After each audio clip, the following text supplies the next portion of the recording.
Halo semuanya, kami dari kelompok 56. Perkenalkan, namaku Angelina Veronica. Aku dari Universitas Kristen Petra, jurusan Tax Accounting angkatan 2021. Dan kali ini aku bersama teman-temanku yang juga akan memperkenalkan diri. Silahkan.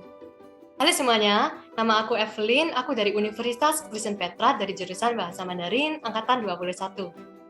Ya, halo semua, nama saya Felis Timanwijaya dari Universitas Kristen Petra, jurusan Informatika angkatan 2021. Halo semuanya, aku Gabriela Josephine dari Universitas Ciputra, jurusan Hotel and Tourism Business angkatan 2021. Nah, di video ini kita akan menjelaskan tentang karakteristik dari tari remo, mulai dari ciri-cirinya, riasan, dan perlengkapan yang diperlukan dalam tari remo. Tanpa berlama-lama lagi, kita akan mulai masuk ke penjelasan yang pertama. Oke, yang pertama kita akan membahas ciri-ciri dari tari remo. Tari remo biasanya dipentaskan sebagai tarian pembuka kesenian ludruk. Namun, seiring berjalannya waktu, tari remo juga dibawakan sebagai tarian lepas dalam berbagai acara sosial, seperti pentas kebudayaan, hitanan, juga pada hari-hari besar nasional tertentu. Gerakan-gerakan yang ada dalam tarian remo mengandung banyak filosofi. Misalnya gerakan gendewa, yaitu gerakan manusia yang sangat cepat seperti anak panah lepas dari busurnya. Lalu ada gerakan gedruk, menghentak bumi yang menggambarkan simbol kesadaran manusia atas kehidupan di muka bumi. Dan ada gerakan tepisan yang memperlihatkan kecepatan dan kecekatan tangan, simbol penyatuan kekuatan alam lain dalam diri manusia melalui gerakan menggesek-gesekkan kedua telapak tangan. Dan yang terakhir, ngore remo sebagai lambang untuk merias diri, terutama dalam menata rambut. Nah, ciri khas dari tari remo ini bisa kita lihat dari gerakan kakinya yang menghentak-hentak, dinamis, dan ditemani dengan suara gemerincing dari gelang lonceng kecil di pergelangan kaki setiap penari. Gerakan kaki dalam tari remo harus berkolaborasi dengan musik pengiringnya, karena kalau tidak selaras, maka suara lonceng kaki akan tidak menyatu dengan suara musik pengiring. Dalam tari remo, suara lonceng kaki harus sesuai dan pas dengan apapun jenis musik iringannya. Lalu ciri-ciri lain dari tari remo adalah gerakan selendang atau sampur, kuda-kuda, kepala, serta ekspresi wajah penarinya.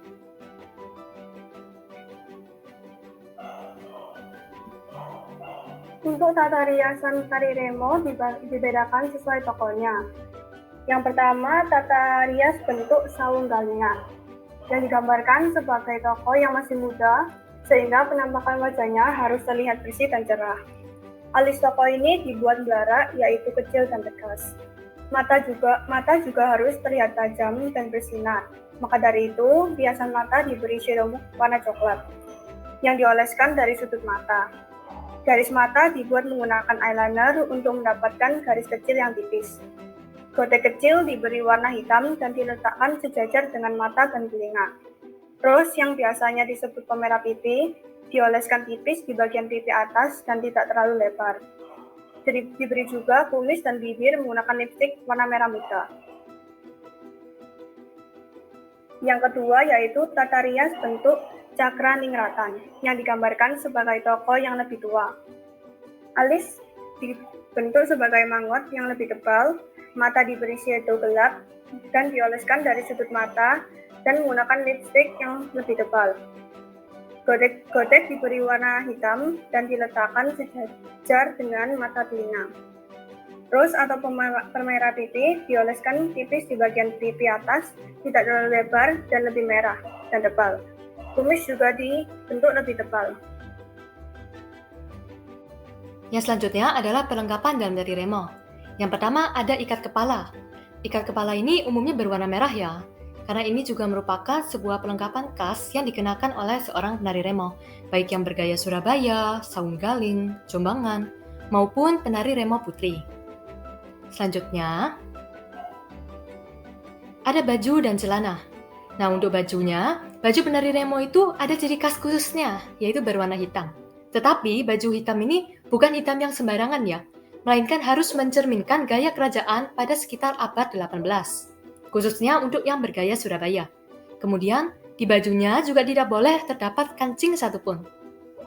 Lalu untuk celananya, celana dalam tari remo, khususnya yang di Surabaya, berwarna hitam dan panjangnya sekitaran lutut atau lebih sedikit ya. Dan celana tersebut dikenakan dengan mengaitkan bagian ujungnya dengan menggunakan jarum emas. Selanjutnya, yang keempat ada sarung. Sarung yang dikenakan adalah sarung batik pesisir yang panjangnya itu menjuntai sampai ke lutut penarinya. Lalu yang kelima ada stagen. Stagen tidak hanya ditemui pada tarian tradisional biasanya, jadi ternyata di tari remo juga ada loh. Nah, perlengkapan tari remo yang ini akan diikat di pinggang penari untuk membentuk pinggang penari. Selain itu, stagen juga berfungsi supaya tubuh itu terlihat lebih tegap. Yang keenam ada kris. Nah, kris ini merupakan salah satu properti yang penting juga loh. Dan biasanya, kris ini akan diselipkan di pinggang penarinya. Adanya kris ini juga berguna supaya tampilan penari makin bagus dan juga menambah wibawa penari remo. Dan yang ketujuh ada selendang. Ya, pasti ada selendang kalau di tari remo ya. Dan dalam tari remo biasanya akan ada 2 selendang. Jadi selendang pertama akan dikenakan di pinggang, kemudian selendang yang satunya lagi untuk di bahu penari, di mana nantinya juga akan diselipkan di tangan yang satunya lagi. Dan ujung-ujungnya juga nanti akan dipegang oleh penari ketika melakukan tariannya. Dan untuk selendang yang digunakan, khususnya bermotif batik ya, biasanya pada bagian ujung-ujung selendangnya. Dan warna dasar selendangnya itu adalah warna-warna yang dasarnya cerah, seperti kuning, merah.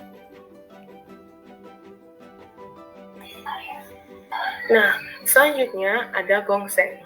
Gongseng atau yang sering juga disebut dengan gelang kaki merupakan properti yang digunakan oleh penari remo. Gongseng terbuat dari kumpulan lonceng yang diikatkan pada pergelangan kaki sebelah kanan. Yang kesembilan ada sanggul. Nah, sanggul ini khusus digunakan untuk penari perempuan yang merupakan rambut tambahan yang memiliki bentuk oval atau bulat.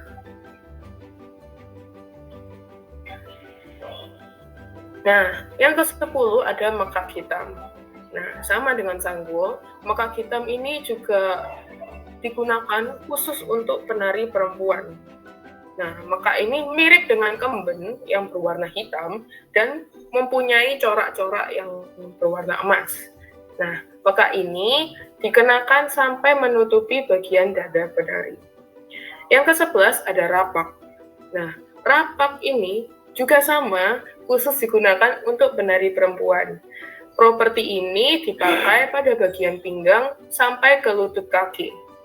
Rapak yang dipakai, coraknya harus sesuai dengan corak mekak hitam yang dikenakan oleh penari. Nah, yang ke-12 ada yang namanya kiwang, yang terakhir nih. Kiwang atau ya disebut anting-anting ya, itu yang paling sering digunakan adalah warna emas, tetapi tetap lebih menyesuaikan dengan warna atau motif dengan pakaian yang dikenakan. Nah, kiwang atau anting-anting ini biasanya terbuat dari logam, manik-manik, atau juga bisa batu mulia.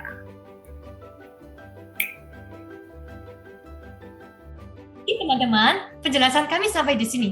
Kami ingin meminta maaf apabila ada kesalahan kata yang tidak sengaja kami ucapkan. Terima kasih dan semoga video ini bisa bermanfaat bagi kalian semua.